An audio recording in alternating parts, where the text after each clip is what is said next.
All right, fourth graders, welcome back. Hope you guys had a great weekend. We have a nice trio of scientists with us today. Honey Rose, I can't believe you put together this group of world-class talented scientists, just like you. Looks like you guys have an experiment already. I know Honey Rose has been practicing and trying out a new design for her boat.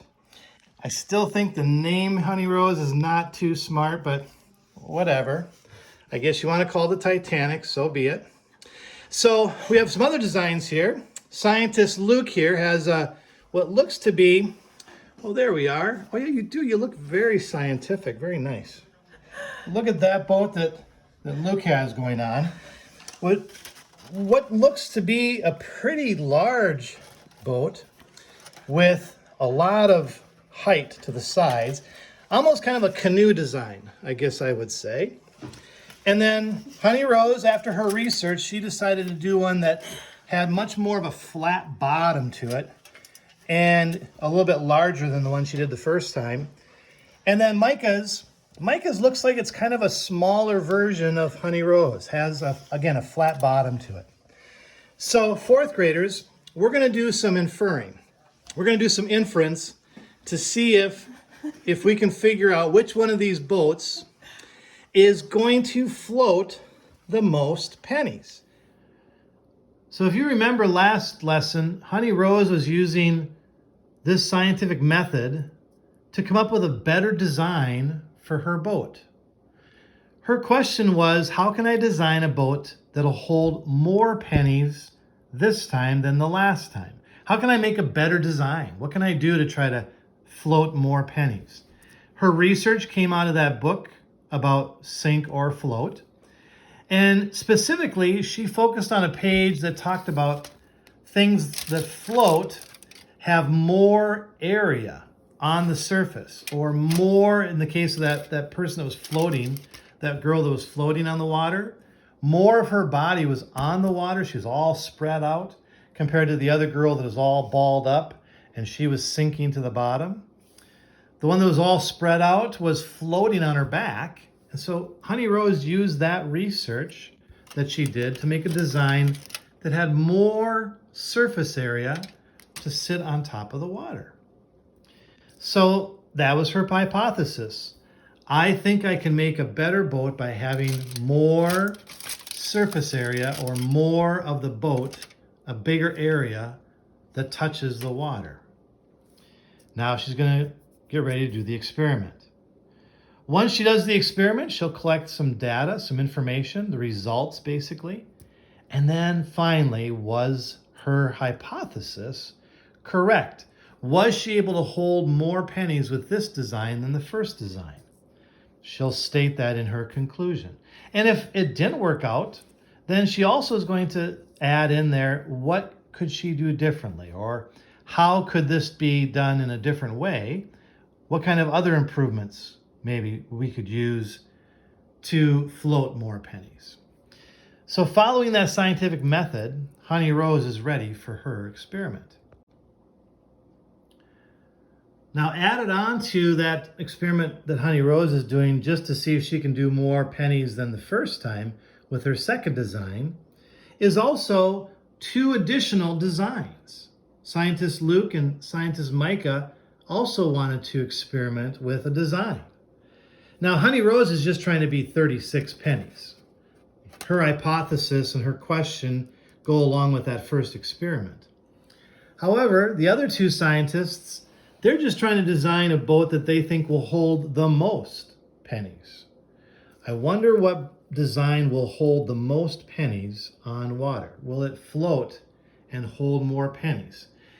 So you're also looking at this trying to make a prediction. You're predicting, is this boat, or is this boat, or is this boat going to hold the most pennies? Well, I know that Honey Rose feels pretty confident because she went ahead and did some research, and she found out that if you have more surface area touching the water, a bigger area on the water, that more pennies should float in it, or in this case, more mass will float on that surface of the water. This aluminum foil, tin foil, is not very dense at all. In fact, you can feel how light it is. Remember, we talked about density of material too. And the density of this material is very light. It's lighter than the density of the water by a long shot, which is why this floats really easily. We could add more pennies, and now it's getting denser and denser because the pennies are dense, and there's more and more mass inside of this. But just the actual boat itself, the material that's being used, is really, really light. It's not very dense at all. Added in with those three boats and making your prediction is this word inference. Remember in our notebooks, we had this word inference. It's what we do to help us understand things. And remember, we had inference as clues provided by an author. We decided with an experiment, it's more clues provided by our research to help us figure things out. I added on to it now today. It says, based on what I already know, that's called your prior knowledge, and what I observe, usually through my five senses, I can infer or understand. So what I know plus what I observe equals an inference. Which one's going to float the most pennies, do you think? Make your prediction now. Who's going to have the most, maybe even predict the second most, and which one's going to have the least amount of pennies based on the design of the boat. All right, we're going to start the experiment. Looks like Honey Rose is getting a little tired with the experiment already, but from what I can tell, scientist Luke has 25 in his boat. Honey Rose has 25 in her boat. And scientist Micah has 25 in her boat. And so far, all three of them are still floating just fine on top of the water. All right, Honey Rose, let's try another 25 and see what that does. Well, fourth graders, after 50 pennies, scientist Luke's boat is still floating. The Titanic is still floating. Yep, they're both still floating. But the rowboat, no, the rowboat went underwater at 50 pennies. So scientist Micah's little rowboat sank at 40-some pennies. Obviously, it still had a flat bottom to it, but it wasn't as big of a flat bottom. And the sides were not very tall, which made a difference in her design. So she would go back, if she was doing this as a scientific method, recording how many pennies it was and what happened. Then she would make a conclusion. And from that conclusion, she might make some ideas and suggestions for what she could do differently next time. All right, another check-in. We have 25 more pennies. So scientist Luke, what are we up to? We are at 75. 75 pennies, Honey Rose, and your design is still holding up. Yep, it's still floating.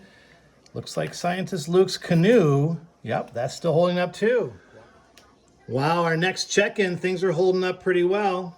All right, scientist Luke, where are we at now? We are at 100 coins.